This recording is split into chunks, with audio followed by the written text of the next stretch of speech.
Good morning, sir. Wonderful to have you here with us. ASER 2022 report release. The big ASER has been done now after 4 years. You've been watching this whole exercise right from the beginning. As you arrive and about to release the report, what are your thoughts?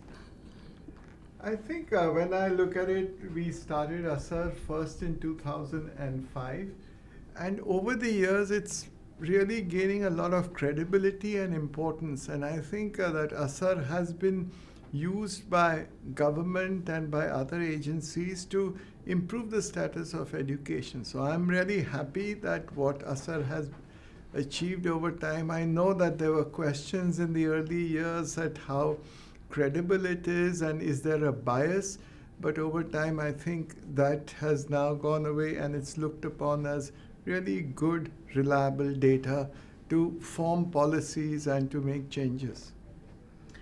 If I just move from ASER to the education landscape, India's education has lots of issues, all the way from the young children all the way up to higher education. But you, in your different capacities, have been supporting actually school education in different ways. As chairman of Pratham Education Foundation, as chairman of the Piramal Foundation, and possibly in many other ways. So tell us why you support this level of education when a lot of people seem to be focusing on higher education. I think, as we've also found from the ASAR survey itself, it's the basic, the foundation, which is most important. If you don't have the foundation, you can't go for higher learning. And if you really want India to progress well and you want all Indians to do well, education is the key thing. And I think, again, with Pratham, there has been an impact. When you look at the Right to Education Act, which shows now today that almost every child is in school, which was an issue even in the early 2000s. Yeah. So that has been a big development. Now, with I think the focus that ASAR, even the latest ASAR 2022 is showing, is that now we need to improve on learning levels. So I think this is an important journey for the country as we go ahead. And now we this year become the largest population in the world, and I think the future is for India, and that future can only come if we have skilled people, well-educated people who can really make a life for themselves and the country. In the years that I've known you, which is quite a few years, you're always appreciative of the work that we do directly with communities, with schools, but you've always encouraged us to partner with the government and to bring about large-scale change. And I think in your other endeavors as well, a big focus is on how can you work successfully with the government. Tell us a little bit more about why you push us in that direction. So if you have a population of 1.4 billion and it is spread over, very challenging districts, some of ours, and if you want any social endeavor and education to reach the last person, there is no other way to do it other than partnering with government. What is important with government is that there are many people who come and give advice to government that you should do this, you shouldn't do that. But their sample size is sometimes a few thousand. And to gain credibility, you need to have innovation because the old methods have not worked, and you need to do it on scale. And once you can prove to the government that you can make changes, and it is only in the interests of the country and its citizens, I think that makes a difference. And I have found that irrespective of whichever government is in power, we've got the experience of Pratham, and I've seen in our foundations as well. Whatever be the party in power, it doesn't matter. I think if you do well and if you are genuine, you can make the difference. And the other thing, and I really object to that, there are many people who outside don't know what government is and will just criticize what, bureaucracy mein aisa hai, politics, there's so much of politics, there's so much of corruption. But I find that there are very good people within government as well who also know the subject well and actually are willing and eager to change. And I find, at least from years of working with government, that even for organizations like us, we learn a lot because they are the ones who know how to work on scale. And so, any time that we have an opportunity to partner with a state government or a district government, we encourage it because it means a huge amount of learning for our own people about how do you get this country, up and going. Now, talking of the government, I think the new education policy, which was launched in 2020, has many aspects. But the part that I think we are all very excited about is this focus on basic foundational literacy and numeracy, on which we have all been working for a number of years. And even after the schools opened, 2 years schools were closed, schools opened, sometime in 2022, we on the ground have seen a lot of effort from the government in, bringing about this, how do you translate policy into practice? Teacher training, materials, goals, all kinds of things. Now, apart from the government, I feel that to bring about big change, the government, at least in this level, is doing a lot. How can, according to you, others in India, and in particular, for example, if we speak about the broader corporate sector, I think the corporate sector has also stepped up. There is much more CSR activity today than some years ago. But for such a big and important national goal, we need to go further. So what would be your advice, your inputs to a much larger sector to say we need to sort of tighten our belt, kamar band ke aage badhne ki zarurat hai? What would you say? I think it's really it's a cooperative effort which everybody has to engage in because the task is too big. If you look at learning levels, which Asar has also shown, and it's consistently shown, that our learning levels, our kids, a majority of the kids are much below what they should be in whichever class they are in. And, other international surveys like PISA and all that also show that. So how do we go ahead as a country is not only the work of an NGO like a Pratham or the government, it is everybody coming together. And corporates have a role to play because corporates sometimes, I think they know how to organize things, they know how to, manage things. And if that's combined with people on the ground like Pratham or, of course, the government, it can make a big difference.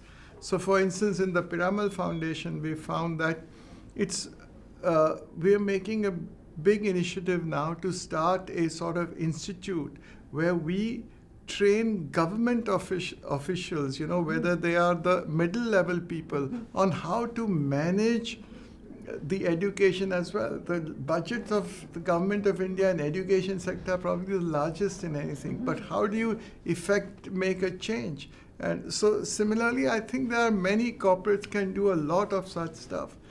And you've seen that in India, corporates have actually, when you look at the Indian Institute of Science, the Atomic Research Center, these were all started by corporates. And then of course, the government took it and took it to its next level. So I think we should do the same in education. I think with you leading the way, many more people will follow.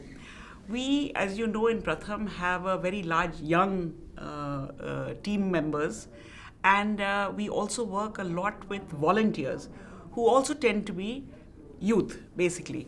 So I wonder if on the eve of our release, but looking at what education has done so far and what more needs to be done, whether you want to give a little bit of inputs to young people of India, particularly to our Pratham team.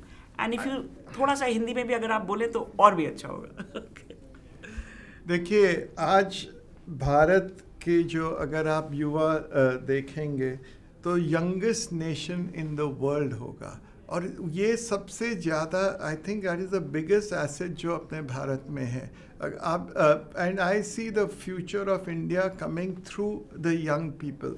तो और जब मैंने देखा है कि जो youth में enthusiasm है और जो फ्यूचर यूथ का जो देखते हैं वो मच मोर पॉजिटिव है. आई थिंक कई ओल्डर पीपल तो देखते हैं अभी क्या होगा ये होगा, बट जो यंग लोग हैं उनको लगता है कि बहुत आगे अभी भारत के लिए भविष्य बहुत उज्जवल है. और उसमें मुझे बहुत ये प्रेरणा मिलती है कि आगे चल कर के अपने सब लोग भारत को और आगे ले जाएंगे. वंडरफुल. मैं भी मेरे तरफ से अगर कहूँ कि काफ़ी साल से शिक्षा में जुड़े हुए हैं, पर हर बार मैं गांव जाती हूँ, यंग लोगों को देखती हूँ, तो मेरा एनर्जी का लेवल भी बढ़ जाता है. So it is actually the job of our youth to energize everybody else, both the people who are younger than them as well as people who are older than them. एक बात और मैं आपसे पूछना चाहूँगी, there is a lot of talk these days, especially after COVID, on the role that technology can play. Clearly, technology is playing a big role in all aspects of our life. But in this particular part of education, basic education, pre-primary, primary children, largely in rural areas, how do you envisage what technology can do in this sector? I think technology is now part of life, and because the costs of technology also coming down, I think we have to spread it more and more. Technology, of course, helps in making education much more interesting. It makes it much more visual, it makes it, and you can keep repeating it. You don't have to go only to a class, you can keep understanding it more and more. So I think, Pratham, we have done a lot of work in that, and this has to keep on going on. And I see that technology costs will only go down, and the more we spread it, the better it is. So and we cannot be away from technology. But I find that, look at the use of smartphones in India. I mean, you find that in villages also people are using smartphones. And as the whole digital network increases, I think use of technology will increase and is increasing. So one last question. Imagine that today it is January 2023, right? Imagine, hopefully, that you and I are sitting here in January 2030. Yeah. And we look out of the window. What kind of an India should we be seeing 5 to 7 years from now if we are all successful in the kinds of things that we are trying to do?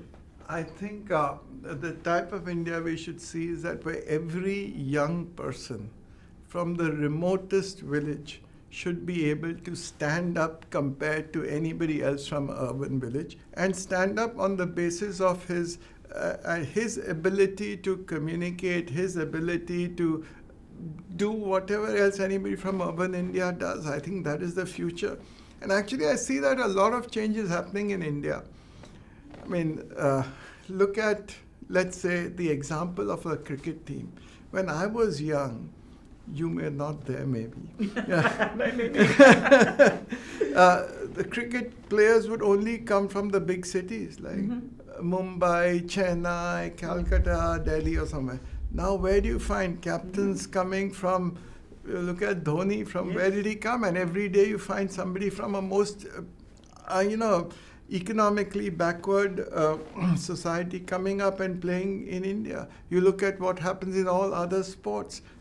We see all the startups, they don't have the privilege and they don't have the name of their fathers. So that should happen across the country. And for that, education is so important and learning levels have to go up. इतने सालों से sir हमारे साथ हैं. I think प्रथम इतनी दूर आया है बिकॉज आपका सहारा, आपका सपोर्ट, आपका बिल्कुल फेथ कि हम लोग जो कर रहे हैं, हम सही रास्ते पे चल रहे हैं, ये हमारे साथ रहा. And we are very very privileged and grateful for having you as our leader who has brought us this far. Thank you. Thank you, Rukmini. But the only reason why this faith was there and confidence was there because of the tremendous work that you, Madhav, and the entire team has done. I mean, what Pratham started when nobody imagined what it can be, and to sustain an organization like this over so many decades is a big, big achievement that you can be proud of, and you have made a difference. I think that's the most satisfying thing. And now people are recognizing it all over the world, but I mean, you all have been working tirelessly in very, very challenging situations, and I know the entire Pratham team, especially during and COVID, they rose up to even greater standards, taking personal risk and still continuing to do it is a real great achievement, and I can only bask in your glory. Thank you, sir. Thank you so